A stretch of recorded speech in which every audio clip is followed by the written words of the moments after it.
We have four panelists and from they're in the end all partners, but from different companies and different parts of our aviation ecosystem, airline, airport, pilots, very important, and of course also the aircraft manufacturer. You already heard Michal. So why don't you come to the stage also from Embraer? We have Tahsin İstanbullu, he's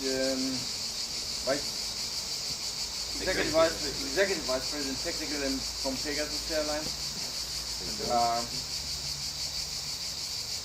A rising star in the Turkish aviation, but it's quite easy to become a rising star in Turkey because they're only stars. And they're only rising. Yes. And Panagiotis, Spyratos, CEO of Fraport Greece. It is an amazing success story here in Greece. With Fraport Greece, I think the Greeks did not expect that Fraport Greece would be so successful. With your 14 airports that you operate, or 15, 14 or 15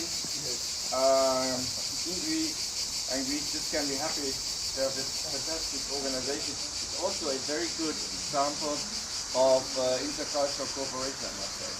It's not always the case. So, and of course we have really someone who flies.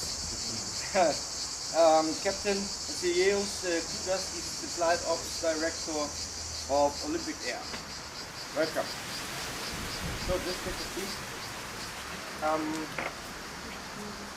Maybe, and thanks very much, Michal, for your insights. And I was expecting that your third megatrend was AI. You was? Or? I was expecting that your third megatrend was AI. Maybe this I can use this as an introductory question, because of course we want to talk about operational excellence. What are the drivers of becoming more efficient? How to use technology. I have to say that I have a lot of experience in very physical work, because one time in my career I was the operational director of ground handling at Fraport in Frankfurt. And I had a staff of 6,000 people just doing the ground handling in Frankfurt Airport. And it was very physical.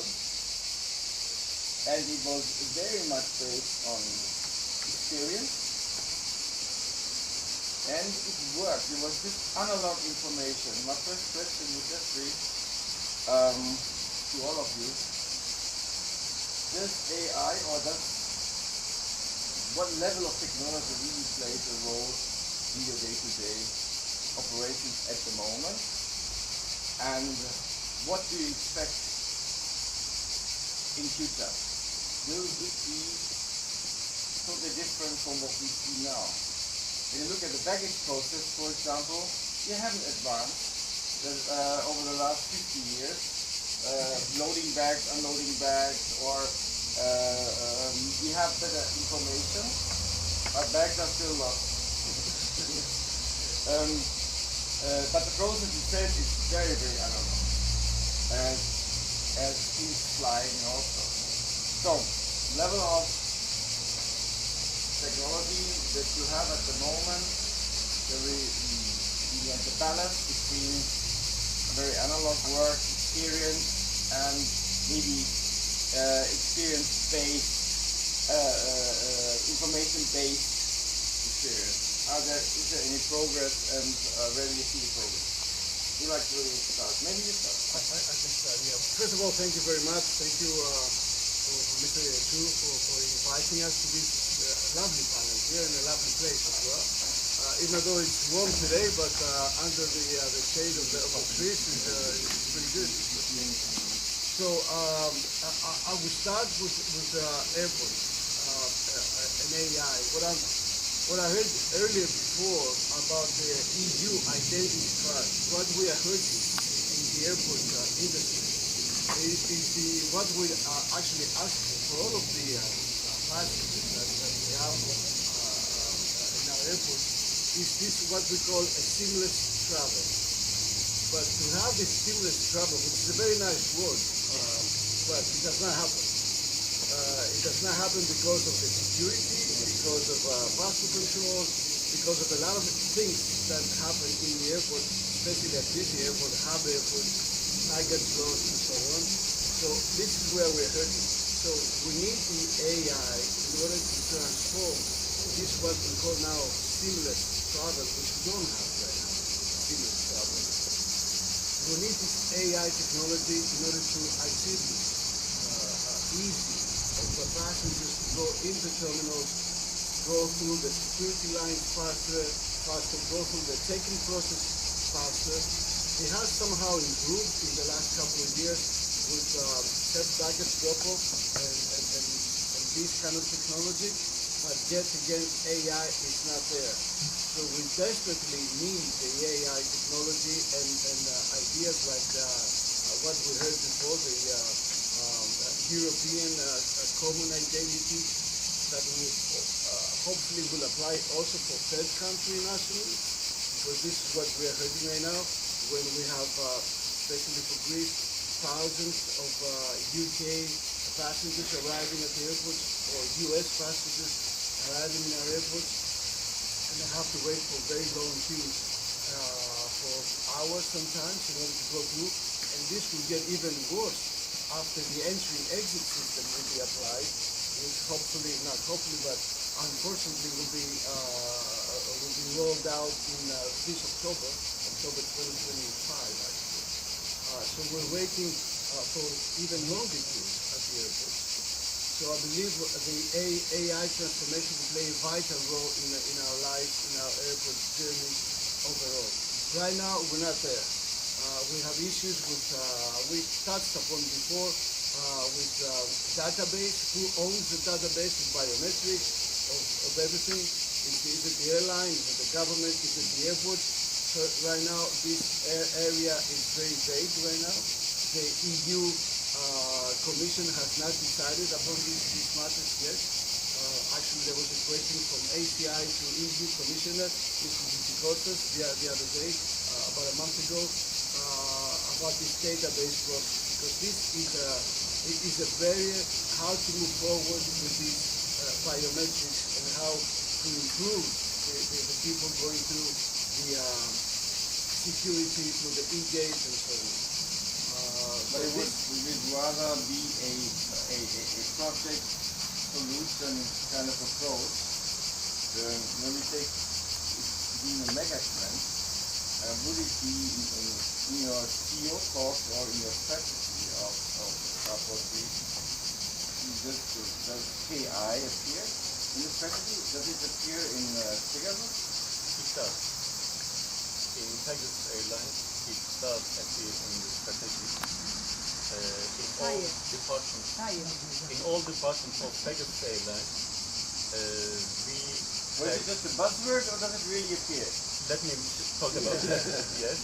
In all departments, we have teams dealing with AI. We get training for all teams in engineering, in operations, in commercial, and trying to develop new things. Let me give an example for maintenance, for example. At the moment, we are developing predictive maintenance over AI. We are developing best reliable aircraft. Which aircraft is the best, is the least expected to have a failure in the coming flight, and to schedule it to the most prone areas that's more difficult to get support, for example. Yes, but in general, all departments are dealing with that. It is in our strategic document at the moment, AI, but as overall, it is just a baby at the moment here. Not a mature guy, not a boy, just a baby of 2 or 3 years old. Will develop, and yes, the future will come with that, for sure, as you mentioned. And how it will come, young people will know better than us, because they will be developing this, and they are much better used to that. They will born into that technology. it would also, of course, need a lot of money. Wherever, in which sphere ever, you may imply applications or whatsoever that involve KI. That's one thing, and the other thing, of course, is training, knowledge, understanding of your staff.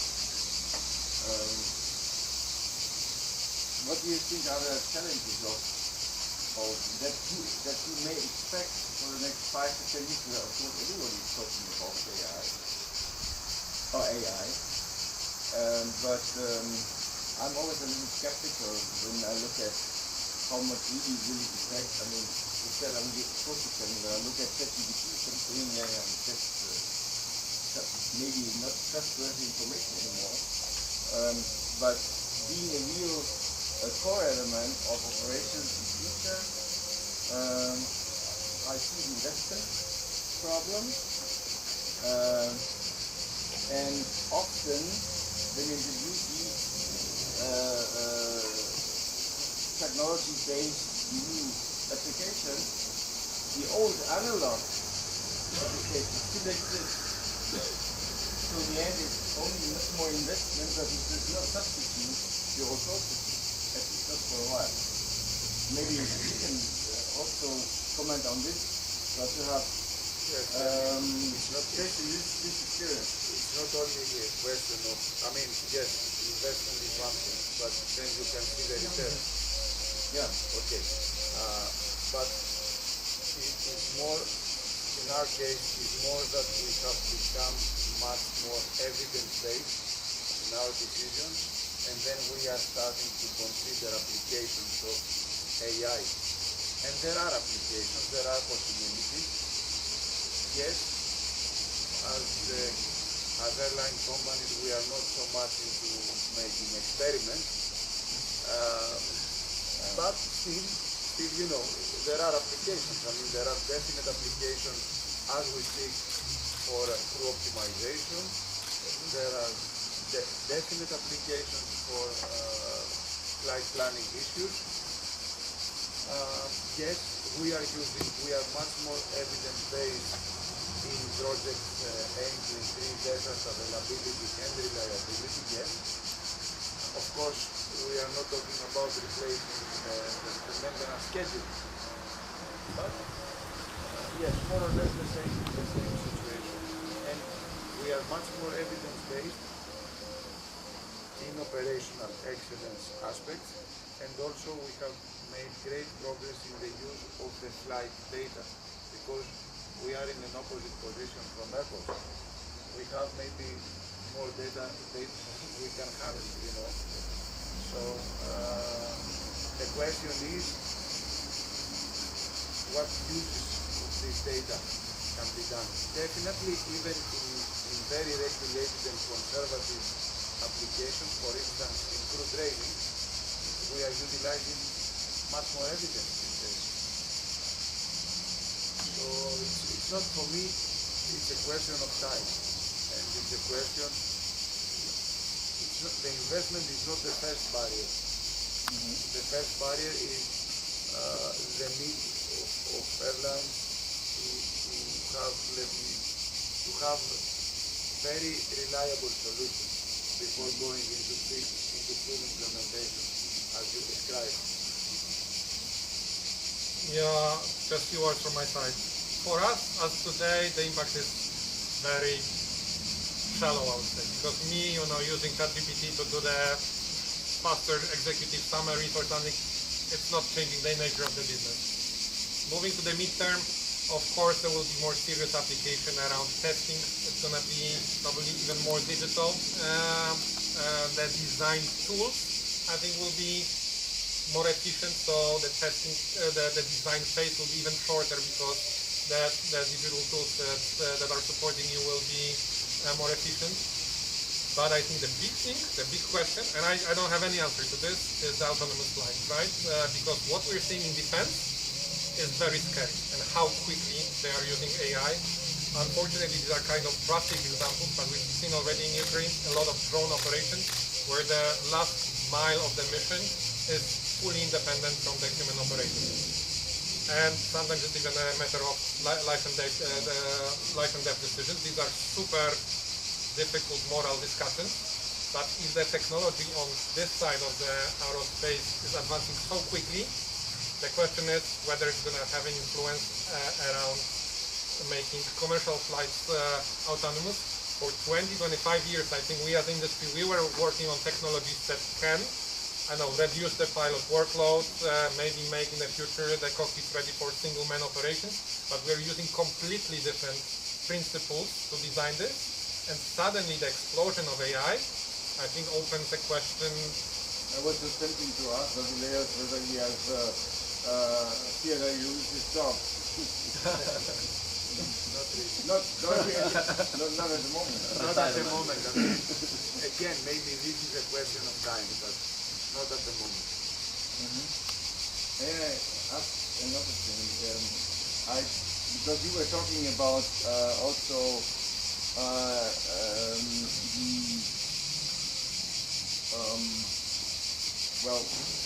different thinking on demand structure in the world market. Would it also help you in the thinking of, well, let's build another aircraft type, or faster than now? Yeah, because of course it takes over 10, 20, 30 years to really rethink it because investment is so high. But would it be a more reliable fact-based basis on make decisions? In strategic decision of an aircraft manufacturer? That's a bit of a paradox, because on one hand I think what I was trying to say earlier on that we have always preached to our airlines to embed a little bit more flexibility in their fleet, so go away from the mantra of having single fleet, simplicity, but shift to being more prepared for ups and downs in demand and maybe faster changing networks. This is what I think the value proposition of our products bring already today. At the same time, you're asking, will we be ready to develop something else now? Yes, we've been asked this question many times, and I think we're ready and we're looking quite actively into it. I'm not saying that we're going to launch anything next or 2 years or 3 years from now. We are very much restricted by also propulsion technology for it to make sense. Yeah. But the aircraft that we've been asked for is basically a narrow body. So for us to move more into a mainline kind of mainstream. Maybe not like this story. Yeah. Would it enable competitors of you to become a more serious competitor when they use this knowledge? I don't know. By AI. I don't know. I think I don't like to. A faster and maybe a more. Are you referring to the 7-year delay on some of the programs of our competitors? I don't know. I don't wanna speak badly about the competitors, but I have to. I think our competitors. You talk, for example, about China and Russia. Yeah. Yeah. That's interesting because our main competitors, A and B, I think they are complacent, right? And they don't have commercial appetite to change the status quo. That's for sure. Especially, I don't know if Boeing has capability right now, and Airbus doesn't have appetite. I was thinking about China and Russia. China. Well, Russia is now forced to do something. Yeah. To be honest, we've never talked about it. I never had such a conversation internally, but I think the answer is yes. We don't want to underestimate what China can do. We have to remember that developing an amazing aircraft is one thing, but making sure that it is maintainable and ready for global operations is a completely different challenge, and I think that will be the biggest challenge for new entrants. Mitsubishi, Bombardier, they really struggle with this part of equation, but I think you brought my attention to this. China, big appetite, not complacent, a lot of money, powerhouse in terms of AI, and I think long term, yeah, we have to we have to watch them carefully. If I can pass from the future to the real world today, we see that... The future is real world, what do you mean? well, not yet, applicable, but I'm thinking of the world of the regulators and the interactions with the industry. And I saw in the last few years kind of decrease of performance of the civil aviation authorities. We look at the global picture with the ICAO swap audits that are coming into the country, assess the capability of oversight of CAA, and we see scores coming from comfortable 80-90% effective implementation of the ICAO standards. We see them going down to 60-50%, which means that practically the state, the government doesn't have necessarily the capability to properly oversee and maintain the normal level of safety. What you as an industry, manufacturer, airlines, airports, what are you doing to compensate this safety gap that might be in some markets that you operate? Because sometimes you might have a very good market, a very good destination, but with a CA that is not necessarily the best. How you compensate this lack of oversight and the capability of your team to play in a safer way over there? So never do you answer this. I can start. We're not waiting for the CAA to audit us and to do the inspection. Obviously, they are welcome to and they are going to. But the regulation is there. The safety regulations are there. What we need to do is there, found by ICAO, by EASA, and so on.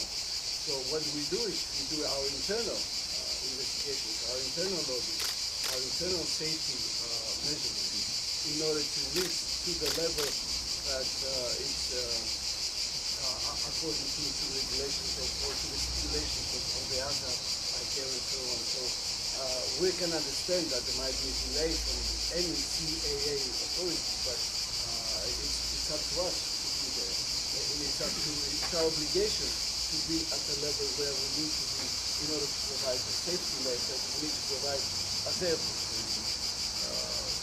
So you effectively implement your safety management manual that you have and you work on the airline side? In our organization, we take safety as a matter of sustainability also. So to sustain for the future, you must be safe and you must be really robust internally. In our priorities, safety is number one, but also number two, and number three, and number four. And then after 10, the 11th becomes profitability or growth or other things. We take sustainability, safety really a matter of sustainability. And with this manner, while the authority oversight is decreasing, we consider it as a matter of liberalization also. When the world, the aviation becomes more liberal, more responsibility becomes to the organization itself. So with that, you must yourself be sustainable in your safety management. You need to manage your providers and your other parties. Does this replace the authority oversight and needs? Not completely, no. Still and always the authority must be a powerful authority to enforce the requirements to everybody, not only to your own organization. But the key is robustness of yourself internally. So practically you create yourself your quality system that oversee all the suppliers and all the as much as possible. As much as possible to make sure that wherever you go, you have the right people in place. Because sometimes I saw in some airlines, they effectively base a safety person in a remote destination, very profitable, just to make sure that everything is happening there in the right context and with the safest approach to this. As a manufacturer, we see that sometimes we are failing as regulators to oversee, and we delegate as much as we can because we don't have necessary resources to certify or to maintain the certification and all the innovations that are coming from the manufacturer. How do you, Brazilian CA is one of the best in Latin America, and we know this, but however, there are challenges. How is your interaction and how do you think that you can help or cover areas that are not necessarily... Catalin, I have to tread carefully here because I'm not an expert on certification or regulatory measures, but it is definitely first and most important thing is culture. And our group CEO favorite phrase is safety first, quality always, and we have it all everywhere, every single office wall in Brazil. You will see this sentence. I think a little bit maybe different from the airline operations. We have to think globally from the day one, so we don't make separate aircraft for this regulatory environment and other for another one. So as long as there's at least one regulator who still is on top of the game, it kind of probably makes sure that our aircraft will be safe in any other operations. And the last thing I can say, I think what helps us to keep this standard and not cut any corners is keeping our engineering workforce fit. So one difference between Embraer and our bigger brothers is we develop and certify way more our products much more often. We did, I think, 28 platform certification over the course of 25 years or 27 years. Way more faster. Yeah. Basically, one certification in a year. For Boeing, it is more or less one every decade, right? And if you keep your engineering workforce match fit, and we do it by constantly moving them from defense to executive platform to commercial and back and forth, I think this is what makes it a little bit easier for us. Just to comment here, the first is that in the case of Greece, actually, there has been an exception to what you said, because we have seen in the last years that we have the old authority has been split into two distinct parts, and okay, EASA is not declining that much. This brings us, let's say, a paradox, the paradox that a mature airline today is facing is that compliance does not necessarily guarantee safety. And you are lucky because... and this is a new thing. You are lucky because increasingly you have the governors that came right now. They are shaping the face of the CAA, oversight, and they are very active also in the ICAO and the EASA environment, so they know what they do and they are really performing. However, as I said, it's a challenge at the global level, and until the AI will replace the regulators, you know, because we cannot afford to, yes, because we cannot afford, as I said last week, we cannot afford to have always, you know, the best experts in the world in the CAA to oversee the industry, and I'm doubting that any CAA in the world can afford highly paid AI specialists to certify and UTM for air traffic management of drones. So we have our challenges ourselves on this, and I think then it's the industry, it's in your hands to make sure that you implement your safety management system and keep the level of safety. Because if you look at the ICAO and states, the global level is around 68, 69, 70% effective implementation, which doesn't match the real performance of the industry. Okay, we are one of the best. It's the best in the world in terms of safety. But this is coming not only for regulators, it's coming for you and for you as an industry to make sure that wherever you see gaps, you have to cover it, because it's your name, it's your label, it's your brand, and at the end it's your business and the credibility of the business comes with this development. Michael? Yeah. I want to come back to the basic question: efficiency, better customer experience, higher reliability.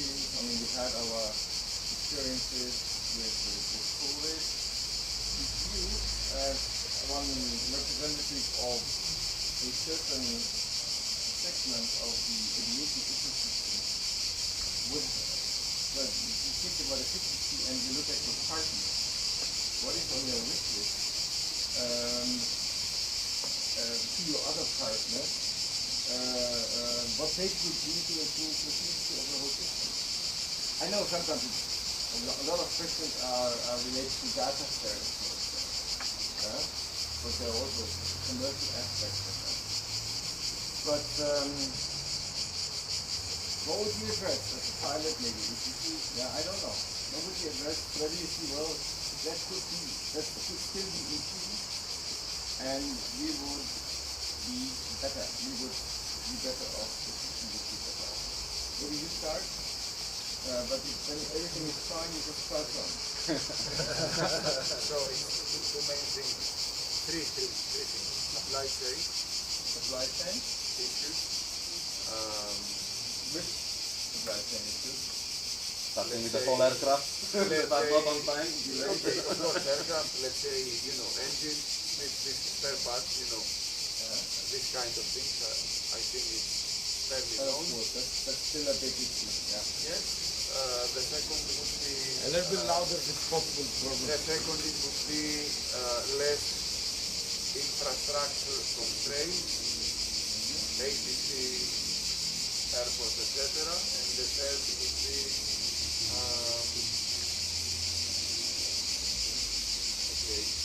basically these two. These are the important. Infrastructure, okay, and supply chain. Yeah. Okay, I will go from the outside of the airport, which is the air traffic control environment. I think this will be improved in many areas. More specifically in Greece, this has to be definitely improved. We are working right now with the Increase capacity, no? Exactly, and in a European level, capacity, airspace, delays, and this has an impact not only for the airlines but also for the airports. Delays, capacity, constraints, and so on. So this is the one part outside of the airport boundaries. Now, within the airports, obviously what we firstly discussed is the seamless travel, how fast or how better can we do this journey of the passenger in order to let's say, not to have long queues, not to have waste of passengers in different areas that they're losing time instead of being at their destination. So these are the two main ones. And the third one that is, we see the last years after COVID is staffing, personnel. We see a lot less people involved in the aviation industry wanting to be involved in the aviation industry. For instance, ground handling, security, the staffing personnel issue. So this is something that definitely we need to improve, definitely we need to do something about this. AI might be a solution to that, not in terms of people losing jobs, but in terms of interchange, finding other areas that people would be interested to work and have AI to do the job of something else. So these are the three, for me, main topics to answer the question. First, for the AI, I think AI is coming disruptive to everybody. And in that, we are a bit experimental on that. We try to be experimental. We started an innovation center in Silicon Valley. And we are investigating rapidly with a team located there, new technology, new startups that we can implement into our business. With people who are not in aviation now, to take them into aviation and operation side. And we really believe in that. And this will change everybody's work, the AI thing, in maybe 5 years, like the internet, like the smartphones, everybody will be using much and more. So everybody in the industry will get used to doing that, either earlier or later. This is one thing I would say. And the second thing, with our relation with the authorities and also with the manufacturers, many times they are far from the daily operation. The authorities and also the manufacturers don't know much about the daily operation of an airline. I would suggest more and more coming together with the airlines, with the ground handling companies, with the airport management, for the authority, and also for the manufacturers of the aircraft to better know each other and to better know the end customers. I take this criticism and I think it's somewhat deserved. When we were talking with some of our partners, customer airlines, about the need for the for the aircraft of the future, surprisingly to me, many said, no, you can sacrifice 1, 2, or 3 percentage points of the fuel burn efficiency. Please look at those challenges that are kind of sometimes trivial, but impact turnaround times, interchangeability, etc., etc. So I think it's an interesting point. But back to your question, top of my mind, exactly the same things that the captain mentioned. Supply chain, we are part of the supply chain. I don't want to take the blame By the way, apart. can you explain us why it doesn't become better? I mean, because we are already talking about supply chain problems for, well, after COVID it started, but it hasn't become better. When you look, for example, at the delivery delays of 777 with Boeing, yeah? So, I mean, the whole old fleet, for example, Lufthansa has still supply, A380s, 748 and so on, because they have no time. And one would have expected, well, this becomes better over time, but it's still, at least for an external non-expert, it gives the impression that it doesn't improve. Okay, well, sorry if I... It's a very complex question. I have to be disciplined, especially that I also wanted to make one other comment about it. But there's no one reason, right? And that's, I think, there are combination of various factors that contributed to the supply chain problems. But it is getting better, and many of them are getting somehow resolved, or at least we see the turning point right now, inflection point. I think it is not the aircraft OEM that are kind of to blame. It's not that the efficiency on the production line is a problem. The delays are simply triggered by the inavailability of certain components. And of course, engines were at the center of attention, but the interior is closely second, and you mentioned Lufthansa, and this is mostly about the availability of the seats. But it is, at least from our experience, Embraer, it is getting better. Our biggest headache was engine availability. Still, the number of aircraft grounded is at its highest, but we have a pretty reliable forecast going forward, and the kind of turning point is now, this month.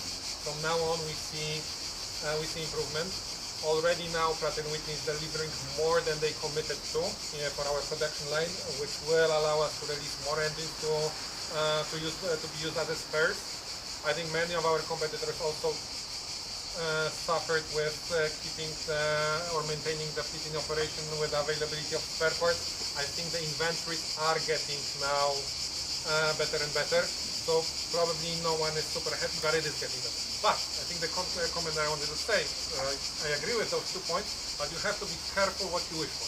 Because there is a theory, and I don't disagree with it, that the profitability of airlines that we've seen last year, 2 years ago, to the large extent it is driven by those supply chain challenges. Yeah. Because every single individual airline believes they could make more money if only they had a few more aircraft available. No, but system-wise, I think we manage pretty good balance of demand and capacity. Yeah.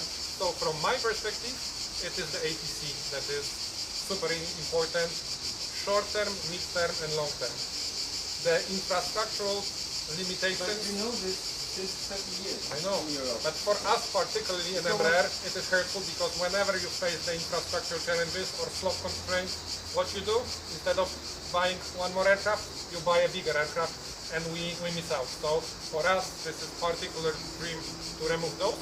For the industry, I think it's super important from the sustainability point of view.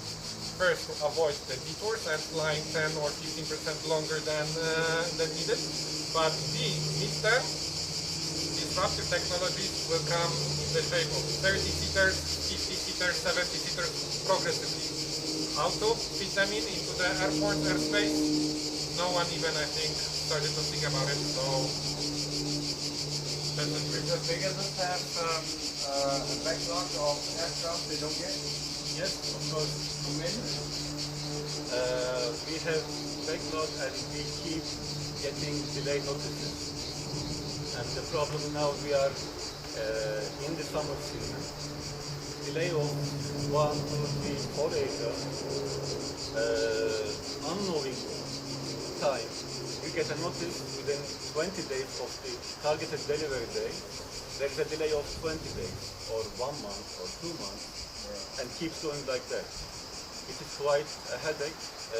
We decided to wet these aircraft in 3 initially, and now seeking for 2 more to cope with this kind of delay. Yeah, but when you expect that there is no leasing market either anymore? Yes, yes, yes. Then we become more profitable. So you stay like that. And the tickets more expensive. Right. No.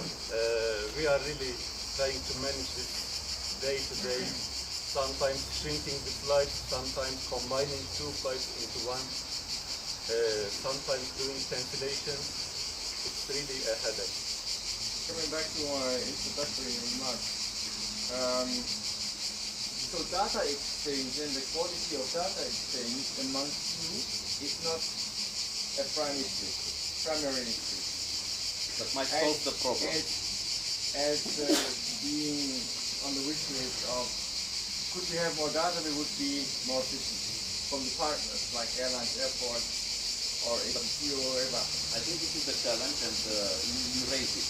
You need to talk more to each other and to have this common, let's say, framework where we can interact and exchange data and exchange For information example, to help for each other better. airport operations, not many airports have a joint operational center of the airport plus the main airline, maybe, or the dominating airline.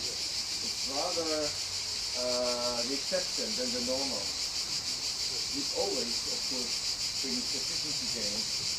I don't know what it is like in Saviya or Antalya. I think in Istanbul, of course, with Turkish and the airport, they should have the same data center.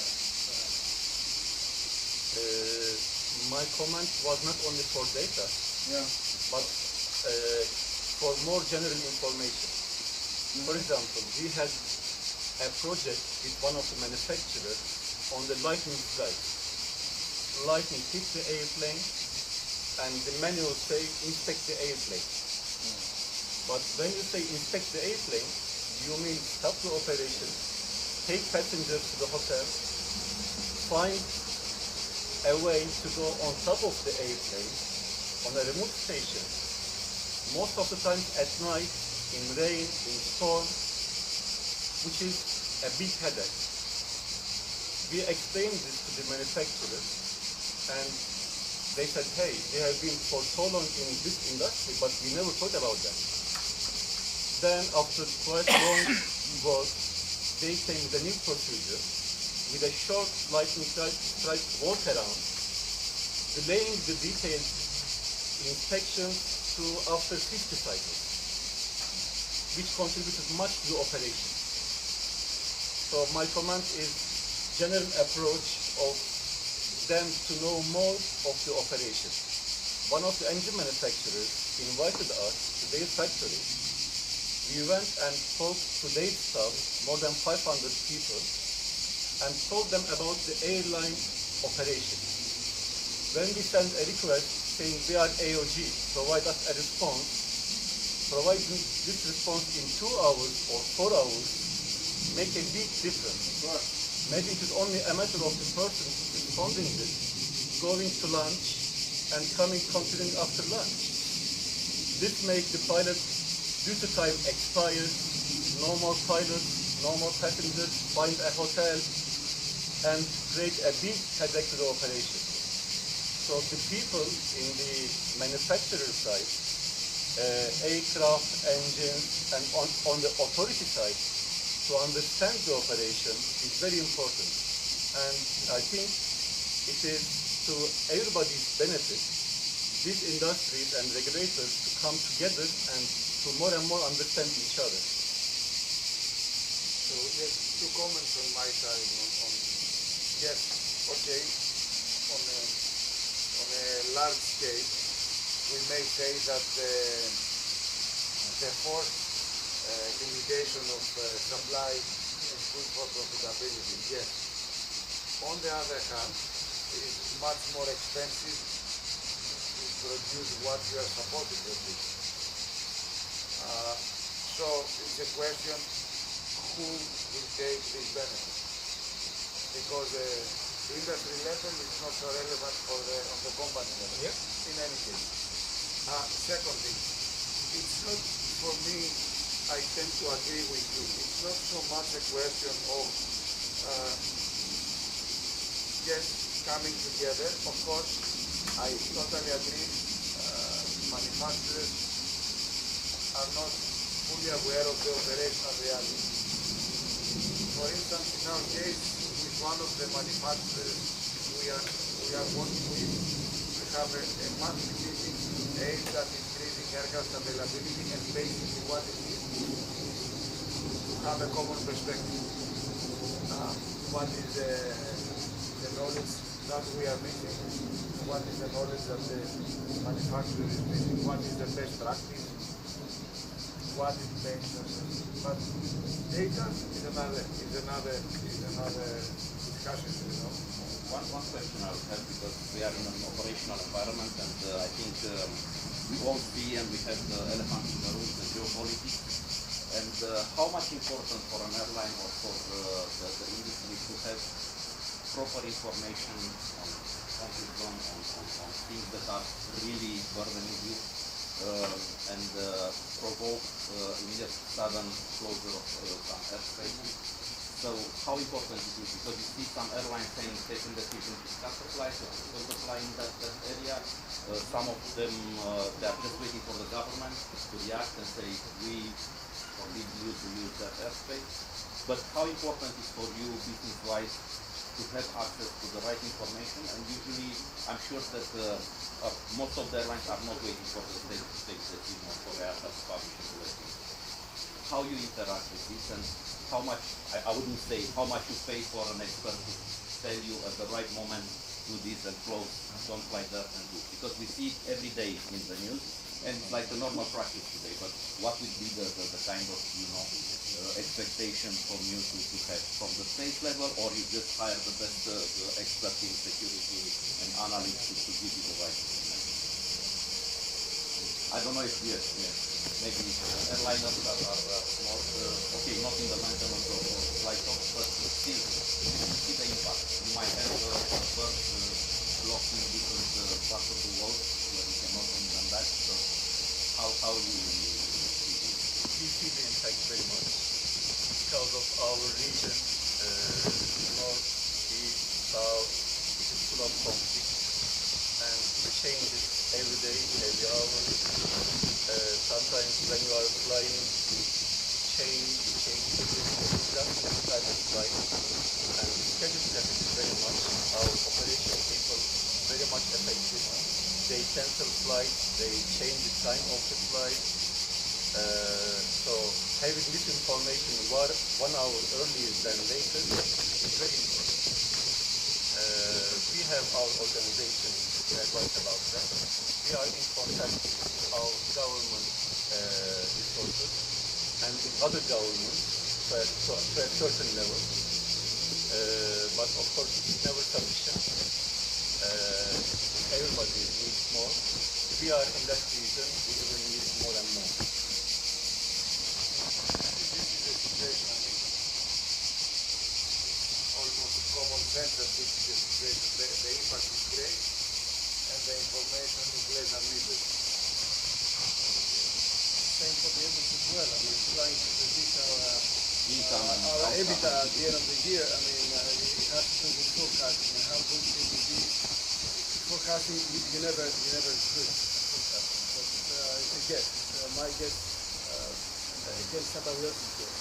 So what happens now, for instance, it's something that we know. COVID war. Nobody was expecting that. We thought that war in Ukraine would be for weeks, and now it's so many years.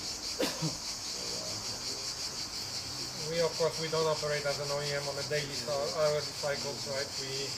Time moves a little bit slower in our work, but it's a topic definitely relevant. And tragically in December we lost one of our aircraft, many lives on board, exactly because of aircraft operating in the zone affected by the conflict.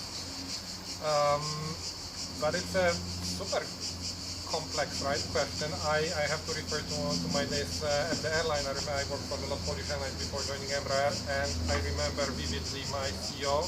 It was one of the biggest headaches for him, kind of making those decisions on his own and believing that he's not equipped to make those decisions. It was back then about Ukraine, it was back then about Israel, but equally you might make a case that if you fully trust on the recommendation from the regulator, you would not be very happy most of the time, because probably you will face more over-conservatism expected. Yeah, so I don't know. You had that with the volcano in Iceland. Yeah. Remember that? I'll give an example. The last years in Santorini Island, the traffic increased about 14%, 8% above. This year we had rate of increase actually lasted for three months, 2 months, on a larger to smaller scale. So that brought Santorini down to -15. So we have plans, master planning, to increase the airport size. Now they're all paused because the traffic has increased because of that. Well, we'll wait. So yeah. Prediction of the forecast of the traffic is now. I think, yeah. I have one last question.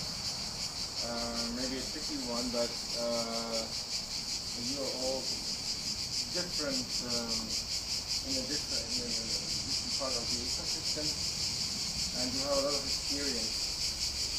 And I would just like to ask you about your which kind of best practice in your field would you like to be spread everywhere? I mean, you know airports, maybe different kind of procedures, things that make you also create a wow effect, but it's only maybe a single airport or a single event or whatever.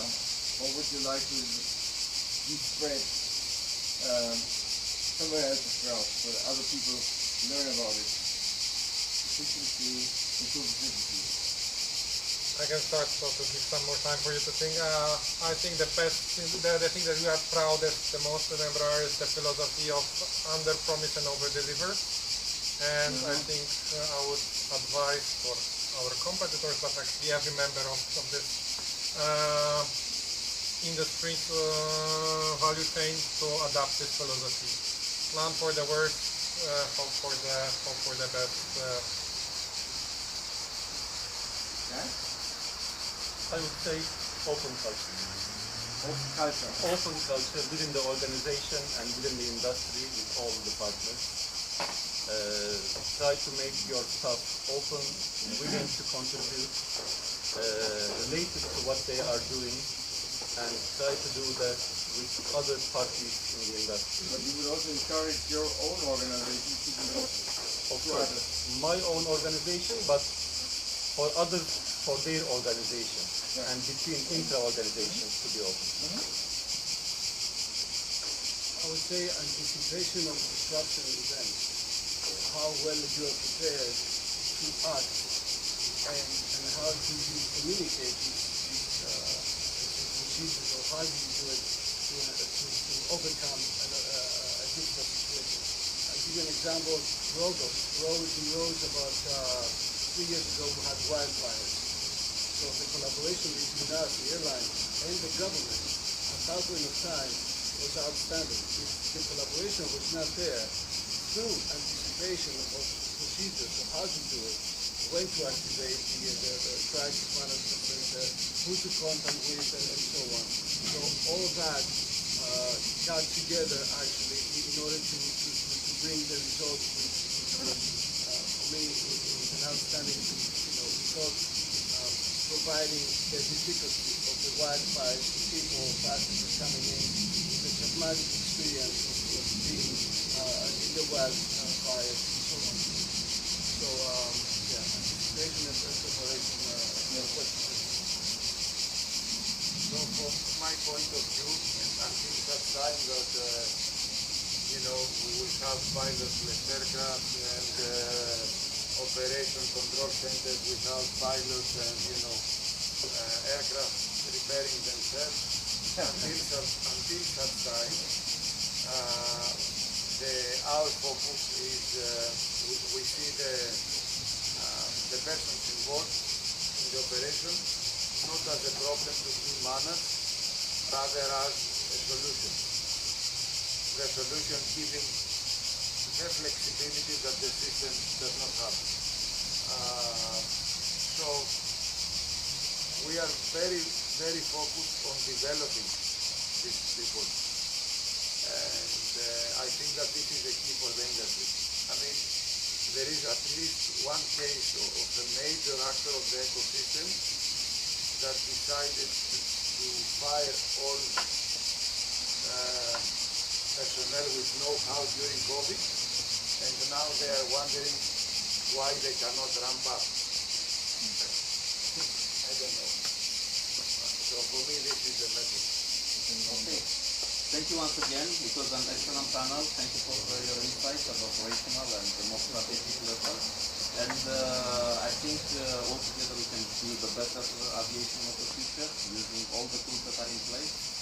But keeping in mind that aviation is really conservative in terms of approaches, because the high level of safety that we achieve today is based on the quite over-regulated environment, but still the results are clear. So it's I hope that people will still enjoy and love aviation, as all of us, but it's clear that we need to look in the future to the disruptors like AI or other things that might come, and to make sure that we stay together. And thank you once again for the hosts, because they organized this panel, and everyone participating on this panel and on this event. Thank you so much.